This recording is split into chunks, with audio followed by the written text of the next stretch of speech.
প্রভু যীশু খ্রিস্টের সর্বশ্রেষ্ঠ নামের আপনাকে অভিবাদন। পবিত্র বাইবেলের মতিলিখিত সুসমাচার তার 16 অধ্যায় 24 পদে এইরূপ লেখা আছে, এরপর যীশু তার শিষ্যদেরকে বলেছিলেন, যদি কেউ আমার পশ্চাৎ আসতে চায় তবে সে নিজেকে অস্বীকার করুক, নিজের ক্রুশ তুলে নিক এবং আমার পিছনে আসুক। প্রভু যীশু খ্রিস্ট যখন তার শিষ্যগণকে আহ্বান করেছিলেন তখন তাদেরকে শুধু বলেছিলেন, আমার পশ্চাৎ আসো।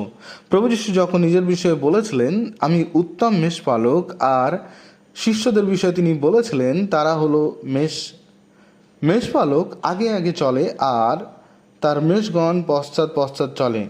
উত্তম মেষপালক জানে যে মেষগণের কী প্রয়োজন, আর তিনি মেষগণের প্রয়োজন অনুসারে তিনি সবুজ ঘাসের উপরে তিনি চড়ান আর বয়ে যাওয়া জলের তীরে নিয়ে যান, যেন মেষগণ তৃপ্ত হয়।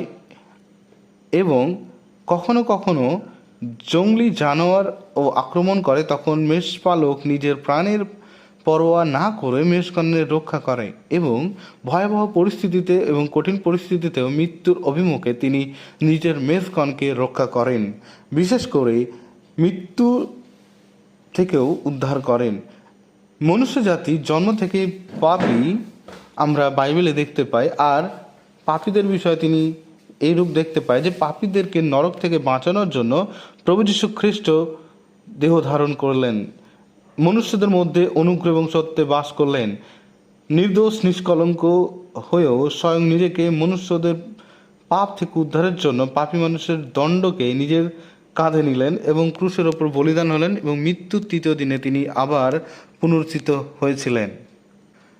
মৃত্যুর মধ্য থেকে তিনি জীবিত হয়ে তিনি বিজয় হলেন, যেন যে কেউ প্রভু যীশু খ্রিস্টের উপর বিশ্বাস করে সে পাপ থেকে উদ্ধার পায় এবং প্রভু যীশু খ্রিস্টের জন্য মেষ হয়ে যায় এবং প্রভু যীশু খ্রিস্টের পশ্চাৎ চলতে পারে, প্রভু যীশু খ্রিস্টকে নিজের জীবনে পালক রূপে গ্রহণ করে।